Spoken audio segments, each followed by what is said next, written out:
It's good to be here. It's always good to be here with you at St. Andrews. It's a quiet Sunday on a long weekend in June. So it's good to be together, though, for worship. I'm always happy to be here. On the other hand, this morning I'm not entirely happy to be here because I come to share unfortunate news, the news that the Reverend Annunziaso has declined the call to become the next pastor here at St. Andrews. So while the call was approved by the Presbytery of Montreal this past Tuesday, we heard by the end of the week that he had decided not to accept the call. In the light of this, I thought I'd come this morning just to share a few thoughts with you about this process and what has happened. The first thing to say is that I'm very grateful for the good and careful work that the search committee has done. It's done a lot of good work, hard work, over the past months. They did work prayerfully and diligently as they looked at profiles and considered possible ministers. And I think the fact that the call was declined has nothing to do with the good work that they did.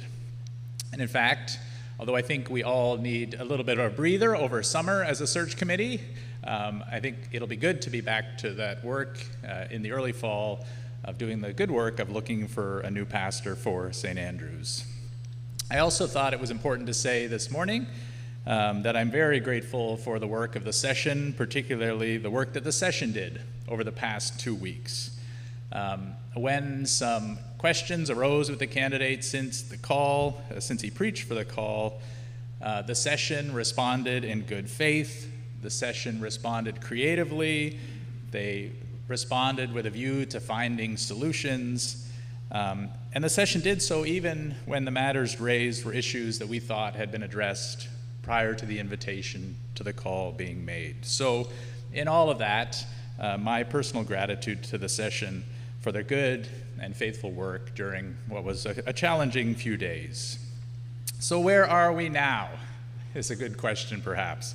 We might be tempted to use the phrase, back to square one.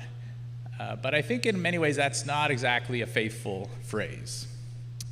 We're not really back to square one. This remains a faithful, strong, small congregation of God's people on the South Shore of Montreal. We need no more evidence of that than the lovely barbecue last week. We need no more evidence of that than our ongoing worship this morning. We need no more evidence of that than the relationships of care and service that make this congregation what it is. So no, we are not back to square one.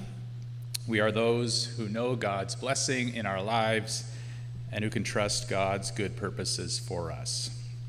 We can also say that in due course and in God's timing and good purposes, there will be a called pastor here to provide new and thoughtful and faithful leadership. We look forward to that day. For now, we continue joyfully and by placing our faith in Christ above all. So I'm going to turn things over to Linda Faith, who will lead us in worship this morning.